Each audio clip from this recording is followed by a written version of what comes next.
Welcome. Welcome to SmartExit Strategic Planning, Session 2. Today we're talking about risk and estate planning.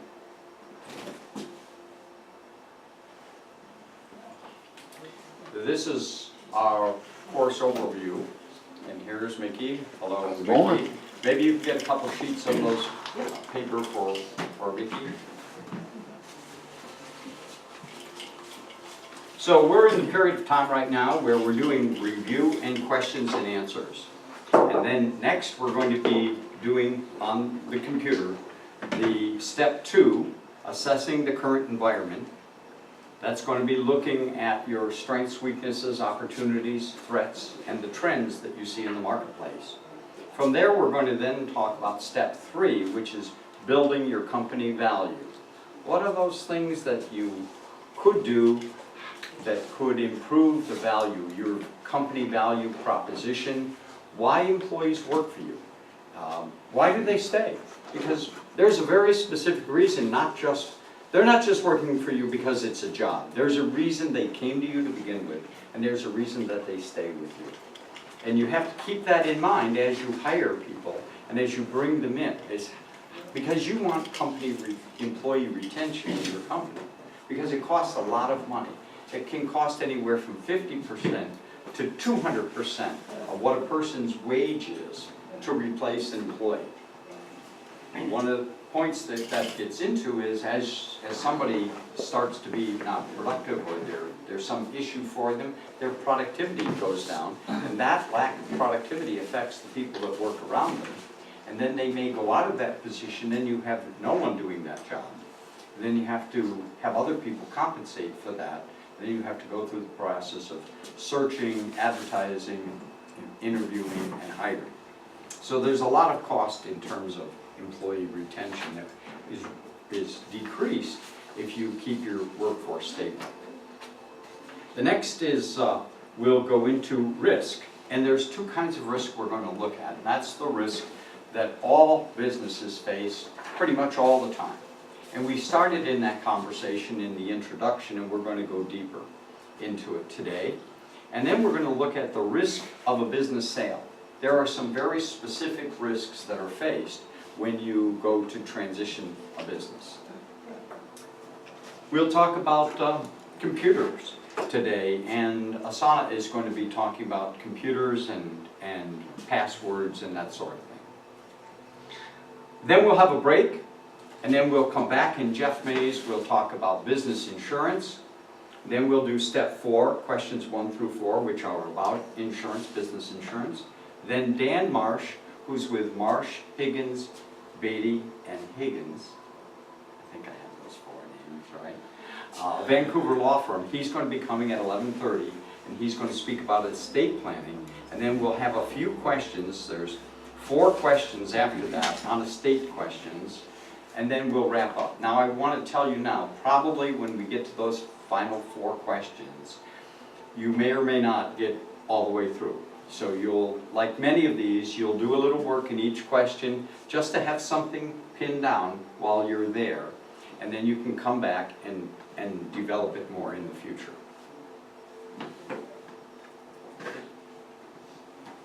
So at this point, in our computers, let's go to becausebusiness.com/SE step 2.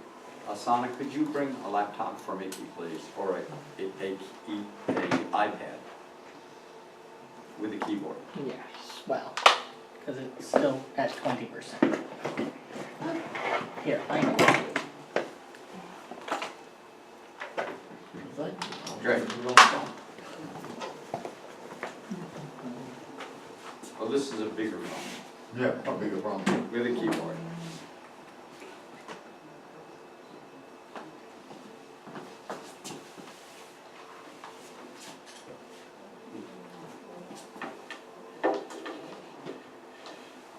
And we're going to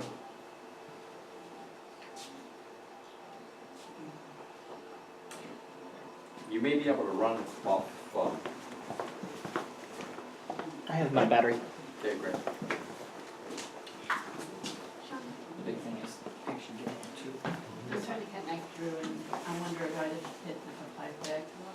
this is the URL, becausebusiness.com/SE-step 2.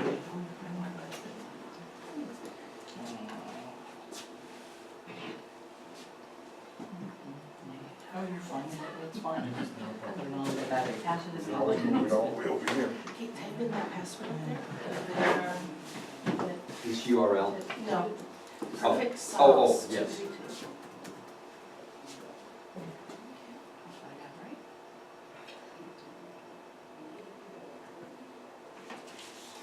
Click.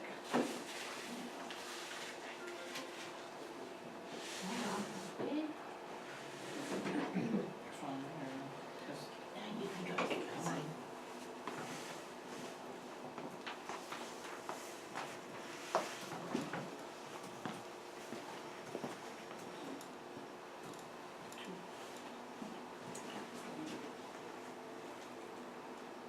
Of course it does that. Welcome to the science lab.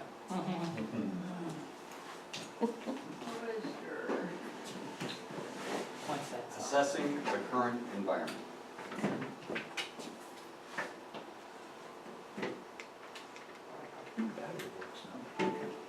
Connected to the computer. So, as soon as it goes, And is it logged in, the password? Yeah, Okay.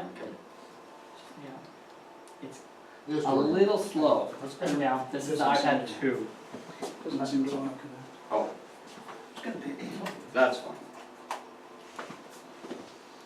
There we go. And you can use the key button down here and everything.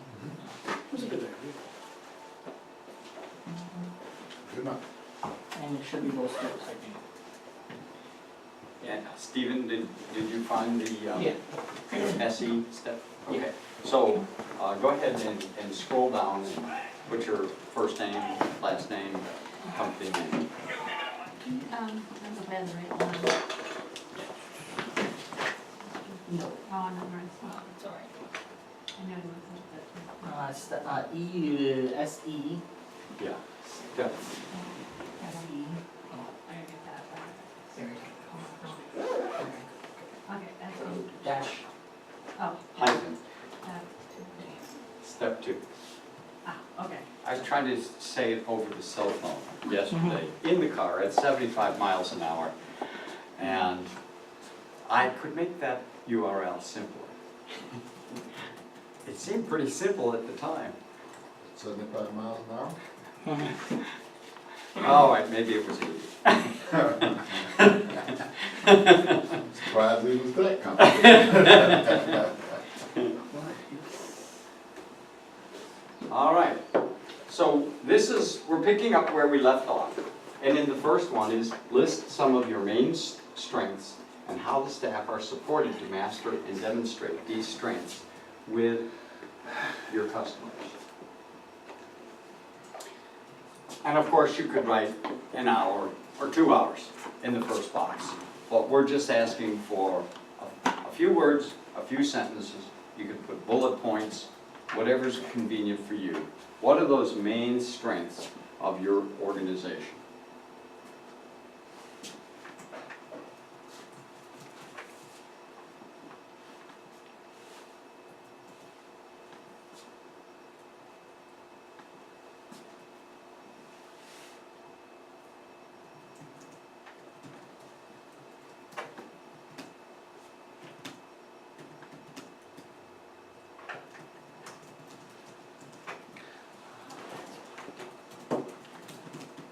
Rich, or Asana, could you step out and call Rich Clark and see if he needs directions or has any I difficulties? don't have Rich Clark's Okay, my information. That might make. R-I-C-H Yep, Clark. running late, but we'll be there 2 minutes ago. Oh, okay, wonderful. Thank you. So, Shauna, when he comes in, if you can I make will sure just- that he has page 1, Right. 2 pages that we talked about. So after we get a couple of ideas down about strengths, now it's time to look at some weaknesses. Now the thing about strengths and weaknesses is they're current and they are coming from the past.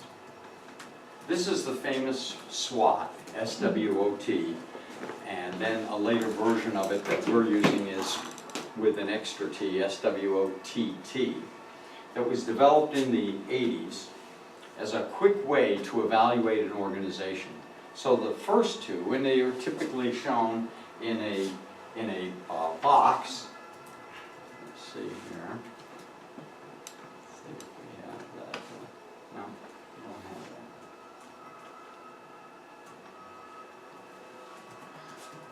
So the strengths and weaknesses are typically on the top. The strengths are top left in the quadrant, and weaknesses are top right. And you put the strengths on the left, and you put the weaknesses on the right.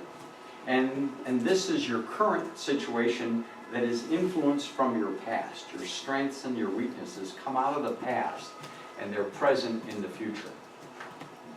As you go along, and you go down to the next, you go from weaknesses to what are the opportunities. And the opportunities are in the lower left, typically, of a quadrant.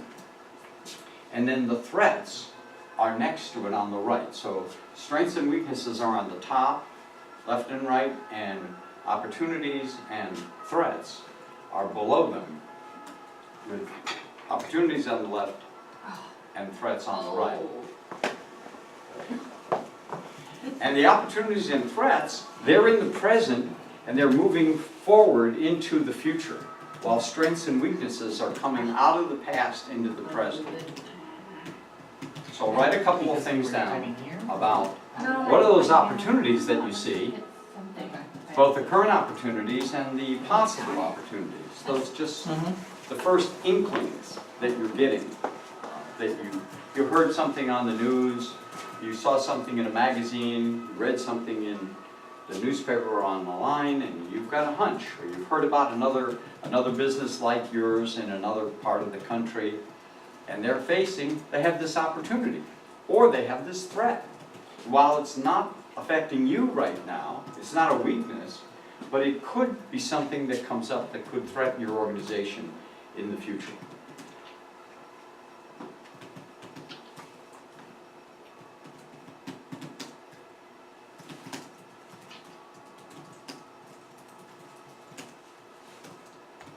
And underneath that, as you go along, just a few things about other, is just a couple of words about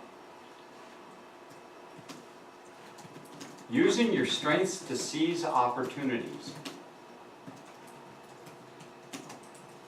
What are the possible ways that you could use your strengths to overcome your weaknesses, capture an opportunity, and avoid a possible threat?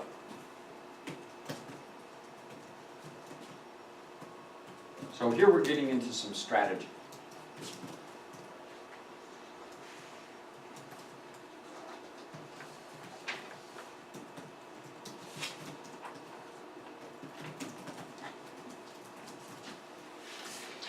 Just a couple of words.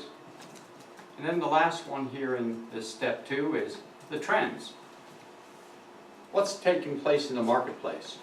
What's happening in technology or globalization?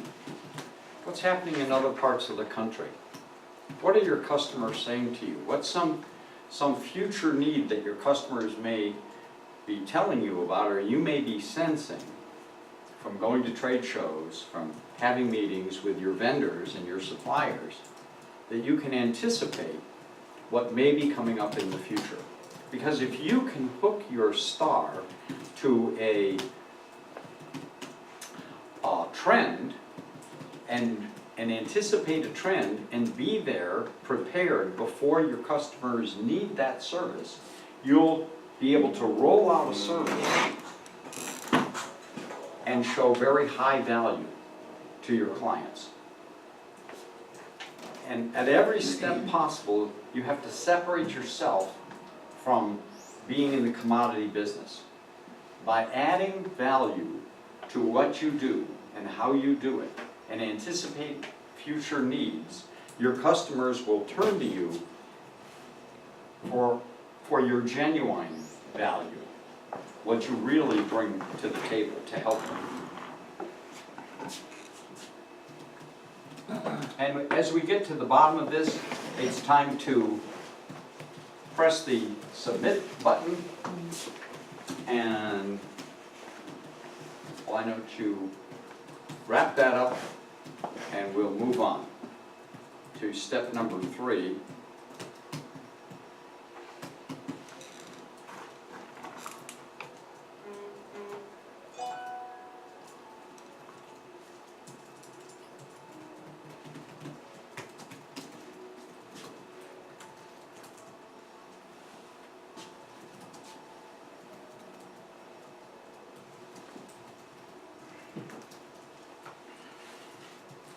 Okay, it's time to move on.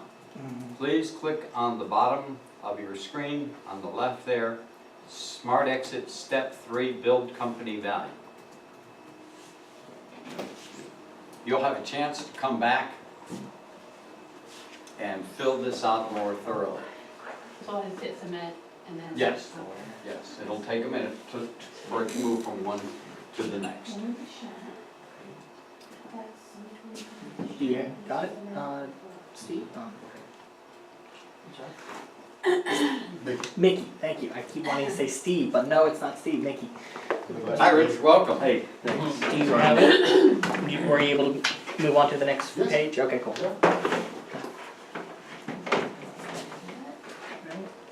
And when you have a moment, give me your power and I'll hook you all up. Okay. No, bro, oh, yeah. I'll see.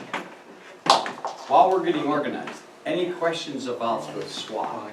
Strengths, Oh, okay. weaknesses, opportunities, and threats. All right, we're pros.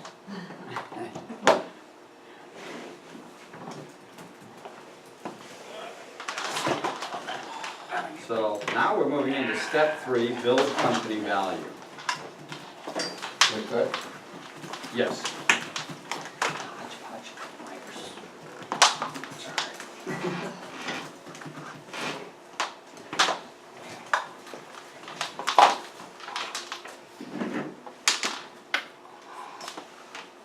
So this is a strategy point that I'd like to bring out. And that is that as your company increases in value, you're going to need to increase your business coverage, your insurance coverage. In the same way, you go from a Honda to a Lexus or something, you're going to need more coverage because the vehicle is worth more. As you increase the value of your vehicle, your business vehicle, you're going to need more coverage. Now remember, you don't need to cover yourself typically more than your total assets, because if you were to be sued and lose everything, if your net worth is $200,000, you don't need $1 million worth of coverage. You need as much coverage as your assets are valued at in the event that you were to lose them. Because if you have $1 million worth of coverage and you're sued for $500,000 and you have $200,000 and they take the $200,000, the insurance company is typically, depending upon how the policy is written, of course, but typically they're not going to give you $1 million, so it's not a way that you can typically cash out. So you want to look at what is the value of your business and insure yourself appropriately, because we can't cover all risks. We can't afford to. It costs too much money to do that. You want enough money. Your insurance is where you're borrowing a basket of money. So as you build the value of your company, you'll need to increase your insurance coverage, but you'll also, hopefully, I'm going to encourage you to build your reserve account. And you want to build that reserve account as you build the value of the company, and as that reserve account increases, you'll be able to gradually stop increasing the insurance, and you'll be able to start decreasing the insurance, because gradually you'll become what's called self-insured. Now, I'm not saying to have no insurance, I'm just saying you'll be able to have the minimal insurance that you need, because you've got enough in your basket of money that you own that you don't need to be renting and paying a premium to rent a basket of money. Okay, so let's move forward, and if you could go ahead and start filling out step number 3 with the name, and planning with the end in mind. That's right. Mm-hmm. This is the URL. Right. I wasn't sure if step 2 is 3, but you just said 3, so.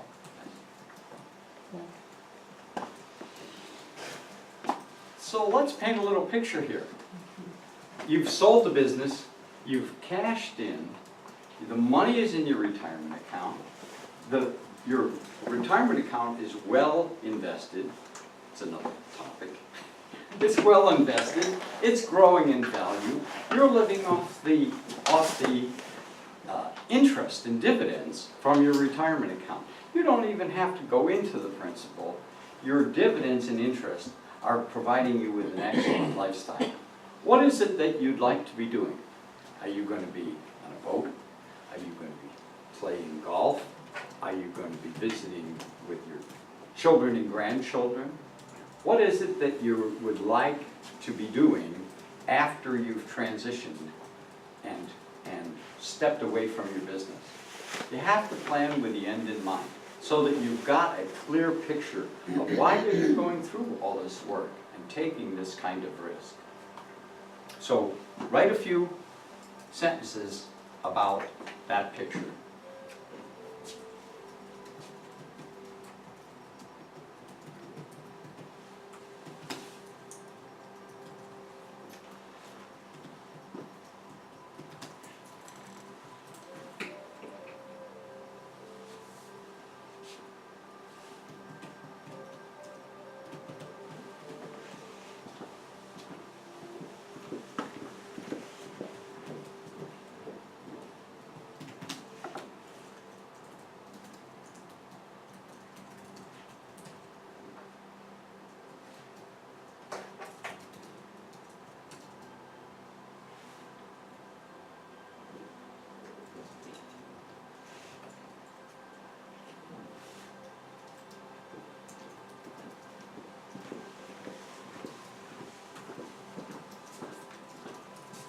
And at this point, you may only be able to write down a few words. Golf, sailing, grandkids. But capture a few ideas. Volunteering. Maybe a cause that you believe passionately in, that you'd like to help people. Helping kids with education, reading to them. Junior achievement. Jeff was telling me about junior achievement, and he's been volunteering for junior achievement. And the reason why he does is when he was a kid in high school, he was involved in junior achievement. So now that he's an adult, he helps other kids with junior achievement. It's a fabulous program. It sounds wonderful. All right, let's move on to the next piece, the keys to building value.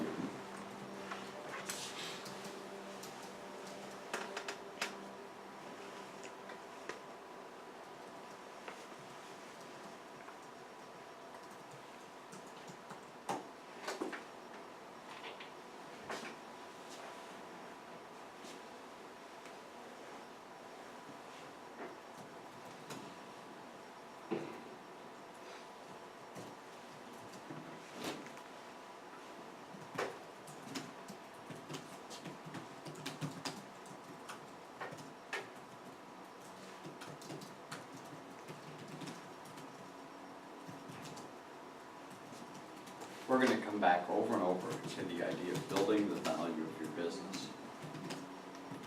There's several reasons.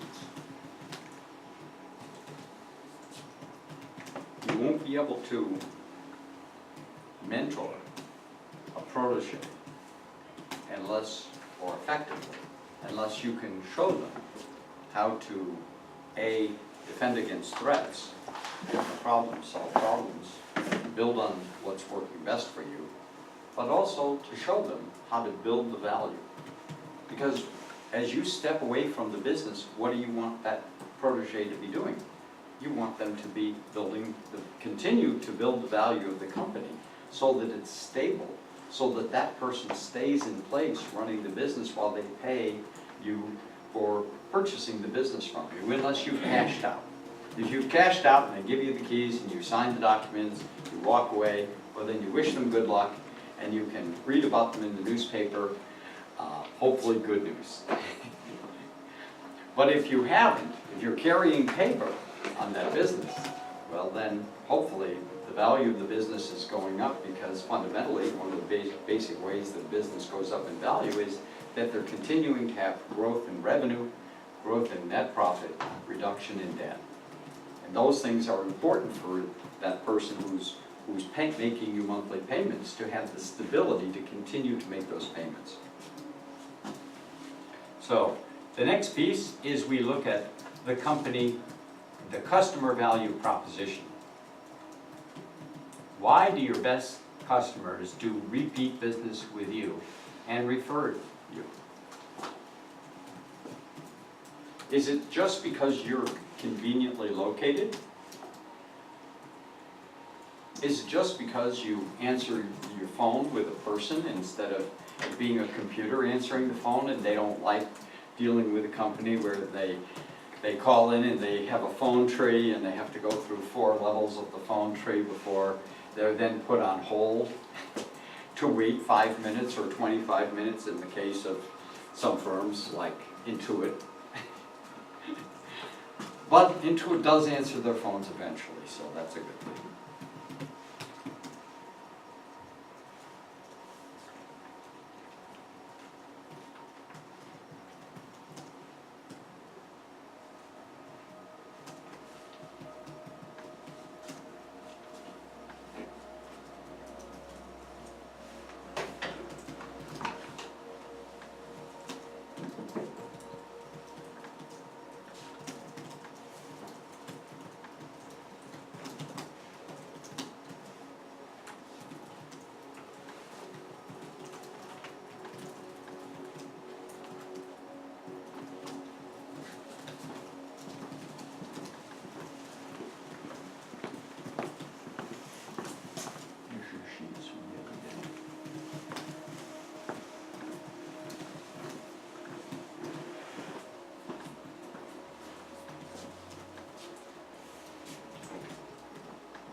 The next question has to do with your training program. Your initial training for brand new employees, when you first hire someone, what is their first day like on the job? Yes, you show them maybe where the cafeteria is, where maybe they have a locker. You set them up with a login into the computer system. What advanced training do you offer?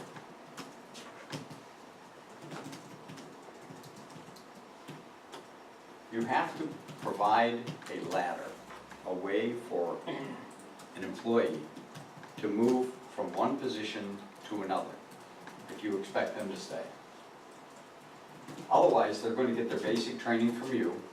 They're going to put in their 1 to 3 years, 5 years with your firm, and then they're going to start shopping for their next position. If there's no place for them to grow in your firm, well, they have to move on. And sometimes the people who stay, we talk about employee retention, but sometimes the very best employees leave. They're ambitious. They want opportunities. And the people who stay are not your best people. So it's wonderful that they stay and that they're there and you train them, but sometimes they're not very ambitious. They're not very bright. And you have to know when it's time to encourage that person to move on. Maybe not with you.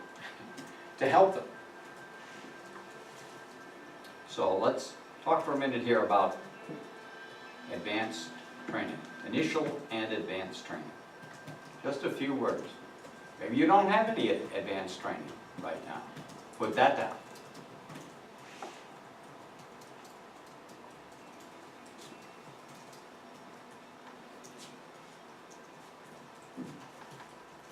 Rich and I were visiting the other day, and a young man came in to apply for a job. He said he had heard about it online, and Rich said, "Oh, really? It's online?"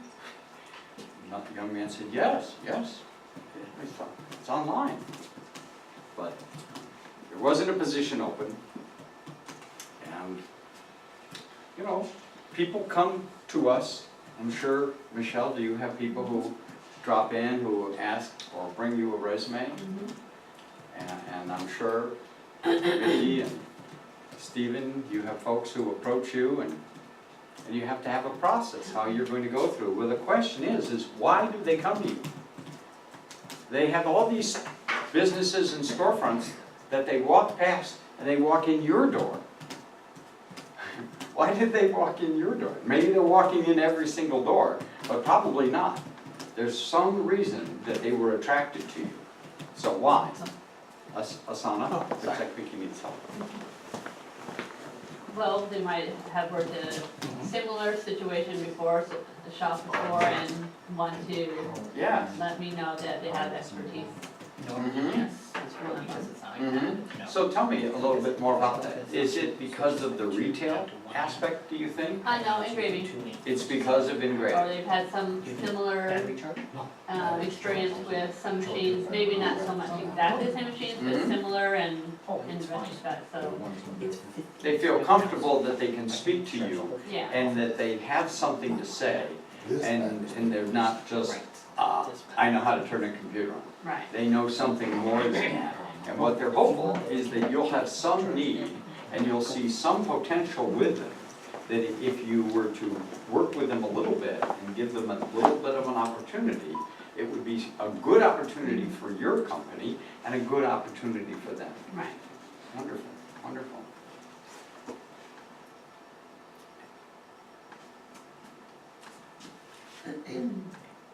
Have you had some employees who have left your firm recently?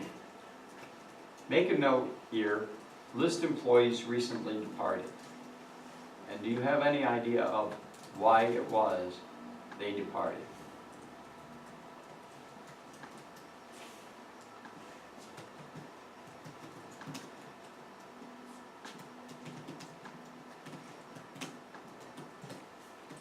And we're going to be coming back to it. You'll have a chance to fill it out more completely.